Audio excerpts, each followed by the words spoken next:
Eh bien, bonjour à tous et à toutes et bienvenue dans cette nouvelle vidéo dans laquelle on va parler de la Microsoft Surface Pro 2017. Il s'agit probablement de mon accessoire préféré tant elle m'accompagne tous les jours, que ce soit pour travailler, jouer, regarder des vidéos, écouter de la musique, retoucher des photos, faire du montage vidéo, envoyer des mails, aller sur internet, faire des mises à jour Windows et même prendre des photos, des vidéos. Non, faut pas déconner. En tout cas, restez assis, montez le volume pour le test de cette tablette qui fait aussi ordinateur portable. Allez, c'est parti maintenant.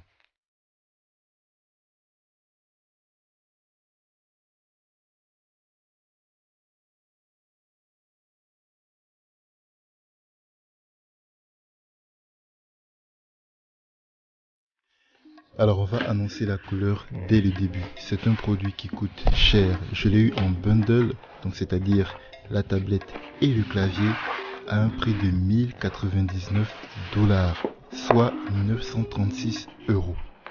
Et donc dans la boîte, on va retrouver le clavier QWERTY, vu qu'il vient des États-Unis. On va retrouver une autre boîte qui contiendra Surface et tous ses accessoires, parmi lesquels le petit feuillet de garantie et qui va aussi servir de petit guide de démarrage rapide. Et bien sûr, livré en deux parties à assembler, on va retrouver le chargeur qui va vous permettre de recharger votre tablette Microsoft Surface. Il s'agit toujours donc du port Surface Connect, qui est un port propriétaire et magnétique qui va venir se relier à la tablette pour la recharger. On peut noter aussi sur le bloc d'alimentation qu'il y a une petite prise USB pour recharger un autre appareil. Et comme vous avez pu le noter sur les images, il s'agit d'un chargeur américain parce que c'est une tablette que j'ai achetée aux États-Unis. On notera aussi que tout comme la Surface Pro 4, la Surface Pro 2017 n'est pas non plus livrée avec un stylet, ce qui est bien dommage.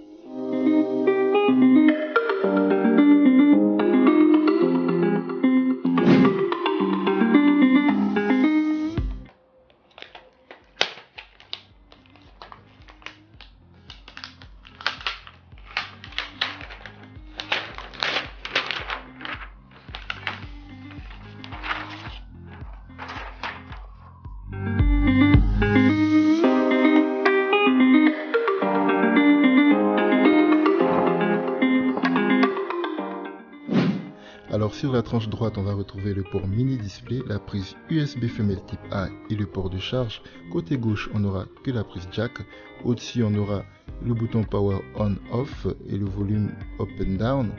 Par en dessous, on va retrouver la prise pour connecter le clavier type cover. Et par derrière, le stand qui va permettre à la tablette de se reposer debout toute seule. Et enfin, au dos, on va retrouver le capteur pour prendre des photos et un petit port pour pouvoir mettre des micros SD. À l'avant, la tablette dispose également d'une caméra de façade et aussi d'un écran de 12,3 pouces.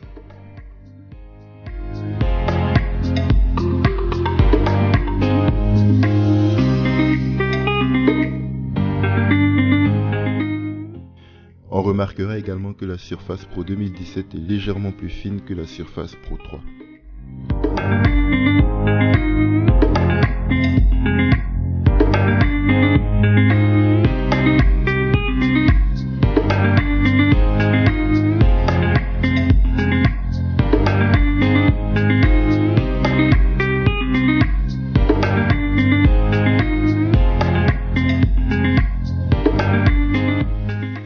Une fois le premier démarrage de l'appareil effectué, on va d'abord sélectionner la langue correspondant à l'utilisation que l'on va en faire. Ensuite, l'appareil va nous demander de choisir la région qui correspond au lieu où va être utilisée la tablette et aussi le clavier donc qui va correspondre à cette région-là. On se connectera à notre réseau Wi-Fi pour effectuer les mises à jour de l'appareil. On introduira un compte Microsoft si on en a un ou on en créera un si le besoin se fait sentir.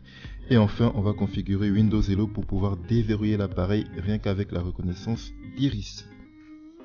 L'appareil proposera également comme solution de secours de mettre un petit code avec des chiffres que vous aurez vous-même définis.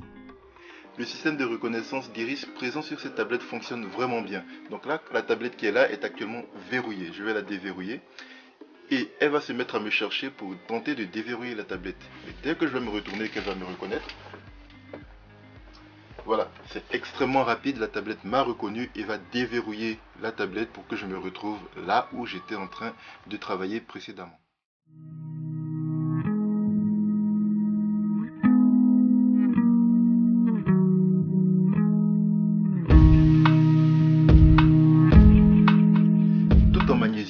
surface rend vraiment très bien. On apprécie le toucher de l'appareil et on a vraiment l'impression d'avoir quelque chose de résistant et de très qualitatif dans les mains. On apprécie également la béquille qui peut incliner l'appareil jusqu'à vraiment très près du sol afin de faciliter la frappe ou éventuellement le dessin.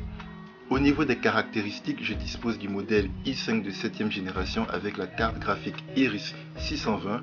Ajoutez à cela 8 Go de RAM et 256 Go de stockage. Pour tout ce qui va être utilisation relativement classique, c'est-à-dire aller sur internet, écouter de la musique, regarder des vidéos sur YouTube, faire du traitement de texte, la tablette s'en sort extrêmement bien. Il n'y a absolument pas de lag pour ce genre d'utilisation. À partir du moment où vous allez pousser un petit peu plus l'utilisation de votre appareil, c'est-à-dire que vous allez vouloir faire du montage vidéo, faire de la retouche photo ou encore de la conception 3D, là vous allez avoir les premiers signes de lag de l'appareil. Et pour ce qui concerne le jeu vidéo, alors là, faut même pas regarder là-dedans, la tablette n'est vraiment pas faite pour ce type d'utilisation. Vous allez pouvoir jouer à certains jeux, mais avec des résolutions relativement basses, ce qui peut gâcher le plaisir du jeu. Niveau autonomie, la tablette s'en sort vraiment très bien. J'ai des journées de travail de 10 heures et il m'est déjà arrivé d'oublier mon chargeur à la maison. Donc c'est vrai qu'il faut faire un peu de bidouille, garder l'écran éteint, couper les connexions de temps en temps, mais je peux tenir largement la journée de travail avec ma tablette chargée au maximum bien sûr, et ça sans le chargeur. Donc en termes d'utilisation, je pense que si vous avez une utilisation modérée et que si vous appliquez des procédés pour pouvoir économiser votre batterie, vous n'avez pas besoin d'emporter votre chargeur tous les jours avec vous, ce qui n'était pas le cas avec la tablette que je possédais précédemment, la Surface Pro 3. Tout ça pour dire simplement que dans mon utilisation, il m'est absolument possible de me passer du chargeur pour une journée de travail. Effectivement, j'ai besoin de tricher un tout petit peu sur les bords pour pouvoir tenir les 10 heures de travail, mais ce que je peux noter, c'est que ce n'était absolument pas le cas sur ma Surface Pro 3. Il suffisait que j'oublie mon chargeur à la maison, même si j'avais la tablette bien chargée au départ, même en appliquant des stratégies pour économiser de la batterie, je ne pouvais pas tenir 10 heures de travail d'affilée sans que ma tablette arrive à bout. Il faut dire aussi que sur mon lieu de travail, je me sers exclusivement de ma tablette. Je n'utilise pas du tout les différents postes de travail qui ont été mis à disposition des techniciens parce que les performances de ma tablette sont déjà plus élevées et aussi parce que ça peut me permettre d'avoir accès à des documents qui sont présents dans ma tablette et non pas sur ma session de travail. De ce fait, la tablette va me permettre de réaliser un large éventail de toutes les tâches que vont me demander mon travail, c'est-à-dire par exemple répondre à des mails, aller chercher des références de pièces, utiliser le logiciel de gestion de maintenance ou encore prendre des notes et éventuellement lire des plans et aller faire un dépannage. Il faut donc noter que pour toutes ces utilisations, la tablette s'en sort parfaitement bien.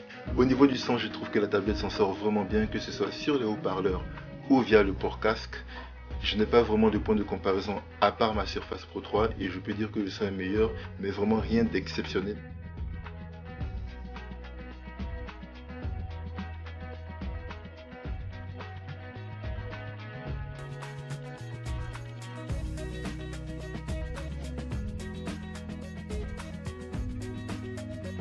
Si en elle-même la Surface est un excellent produit, c'est avec les différents accessoires que l'on va pouvoir en tirer le maximum de son potentiel. Et en parlant d'accessoires, on va commencer par celui-là, le clavier Type Cover qui va vous permettre d'avoir une navigation vraiment plus intéressante sur les menus de Windows.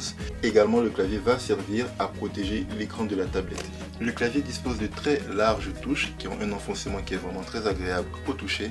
Il dispose également d'un trackpad qui est de très grande taille et qui va nous permettre d'utiliser très simplement les nouveaux gestes apportés par Windows 10 avec plusieurs doigts. Est-ce que cet accessoire est indispensable? Je pense que non. Même s'il est vrai que Windows a une interface qui est beaucoup plus adaptée à une utilisation clavier-souris, il faut noter aussi que Windows 10 dispose d'un mode tablette qui va grossir certains menus et certains sous-menus afin qu'ils soient plus facilement accessibles aux doigts. Et je trouve que on s'en sort déjà avec ce mode tablette là très bien lorsqu'on utilise la tablette sans son clavier. Pour moi, cet accessoire n'est pas indispensable. Très intéressant mais pas indispensable. Pour moi, l'accessoire indispensable, ce serait plutôt celui-là, le stylet. Le stylet arrive dans cette boîte-là, qui est sous forme de tiroir. Il suffit juste de l'enlever et il est là-dedans.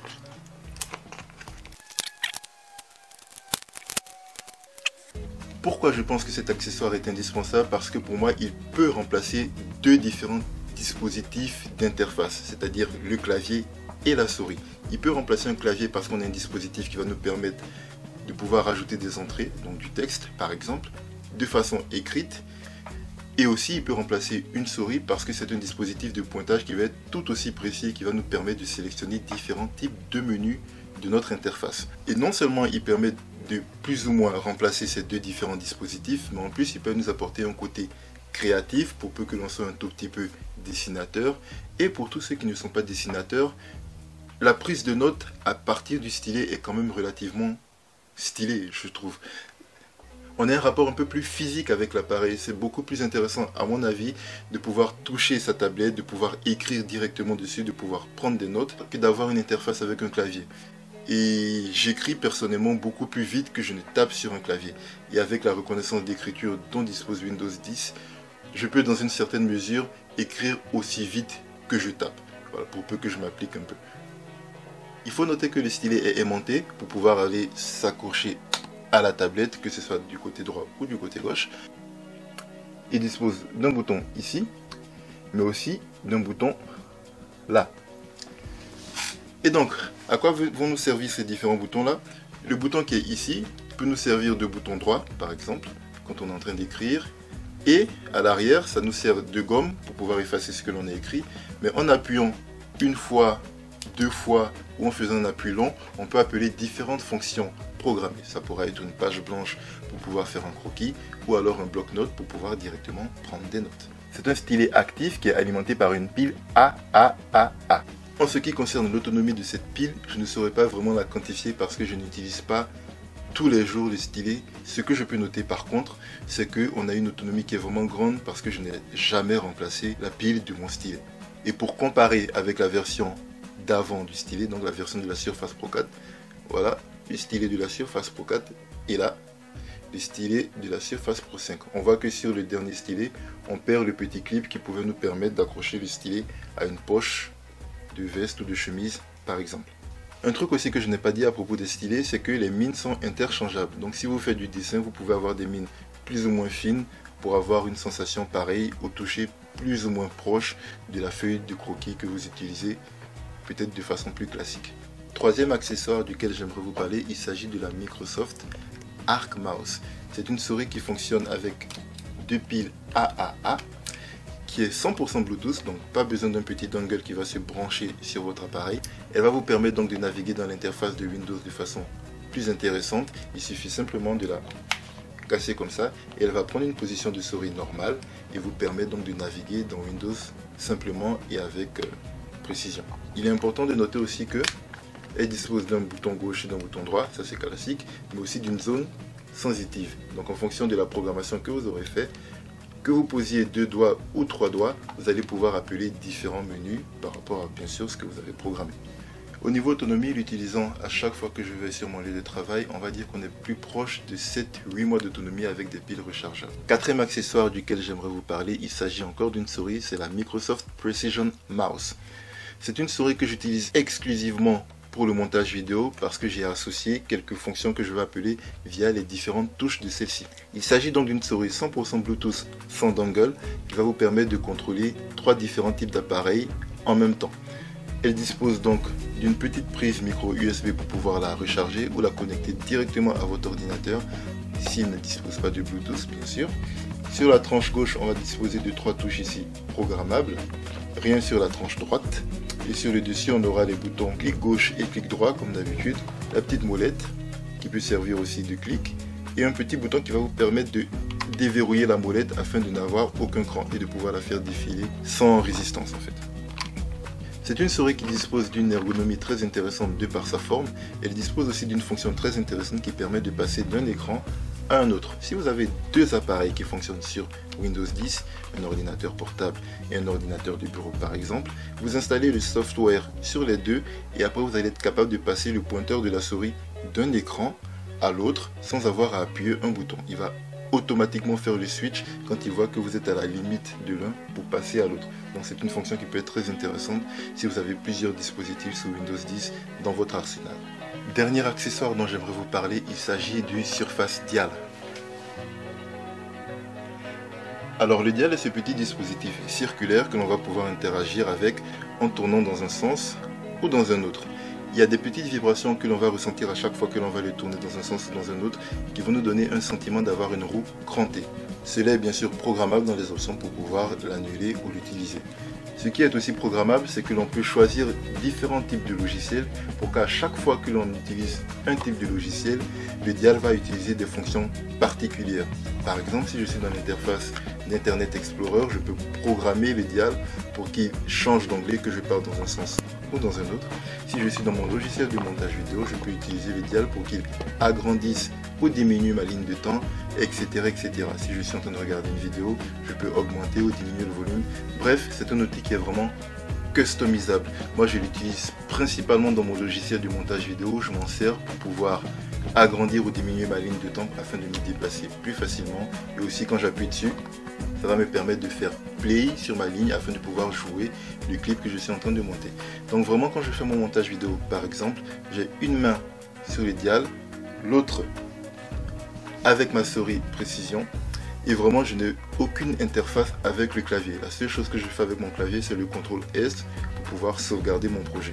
Et vraiment, je peux vous dire que j'ai un vrai gain de productivité en utilisant ces deux dispositifs là. Si vous êtes un créatif, c'est-à-dire si vous faites un peu de montage photo vidéo ou alors éventuellement un peu de dessin, ces deux dispositifs sont à mon sens très intéressants. Je vous recommande d'aller les regarder et éventuellement de chercher s'il n'y a pas d'autres types d'appareils dans le même genre qui vont réaliser ces fonctions là, parce qu'elles sont vraiment très intéressantes.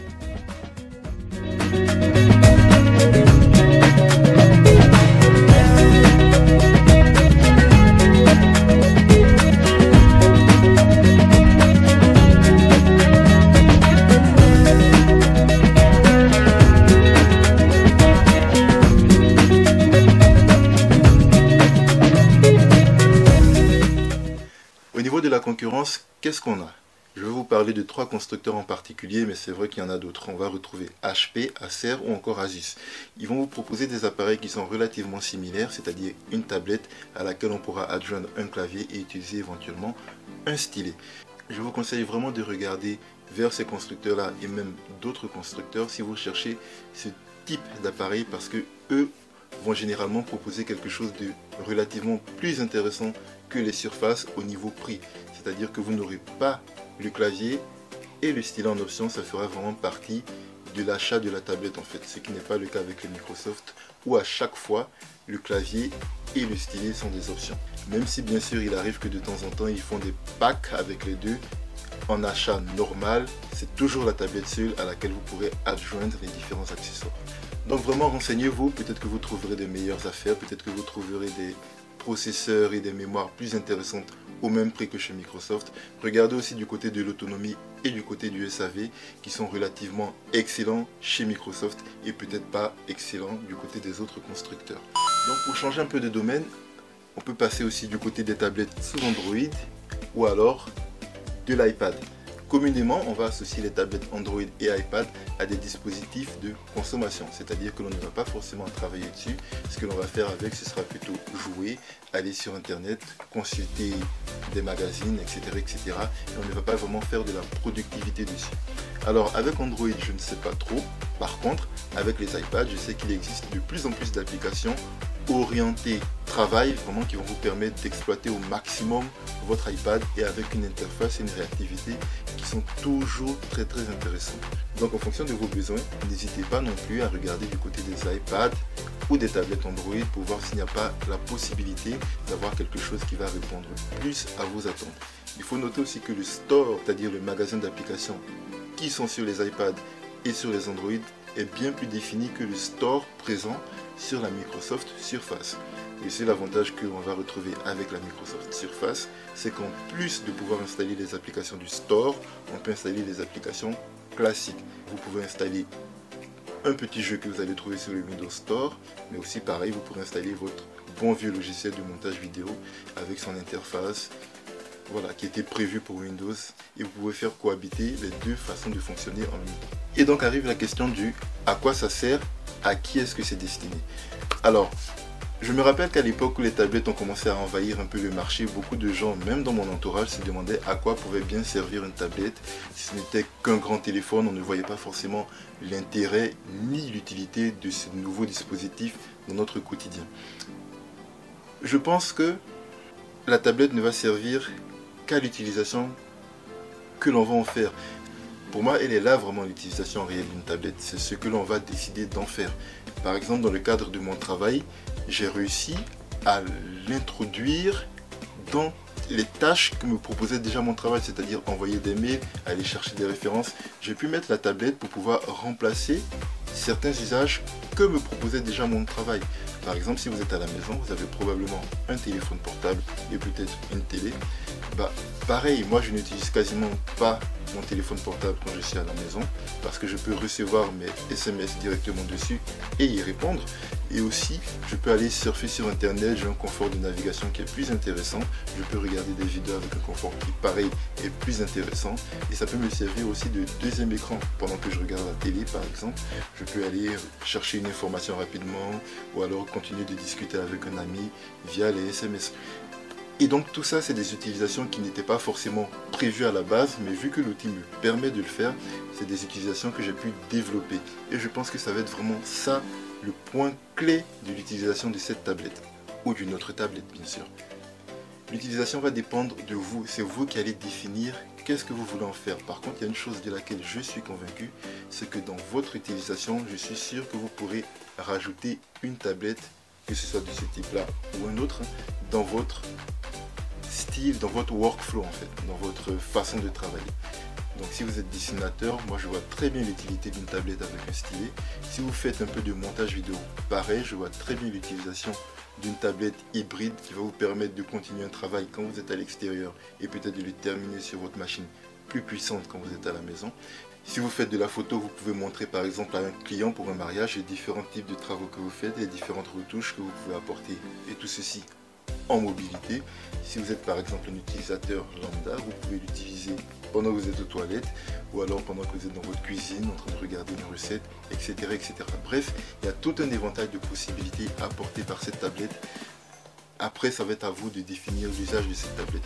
Moi, je trouve qu'une tablette hybride est vraiment le dispositif qui me convient le mieux parce que contrairement à beaucoup, je ne suis pas du style à avoir un ordinateur portable et une tablette. Ma configuration, c'est plutôt avoir un PC fixe et avoir une tablette à côté.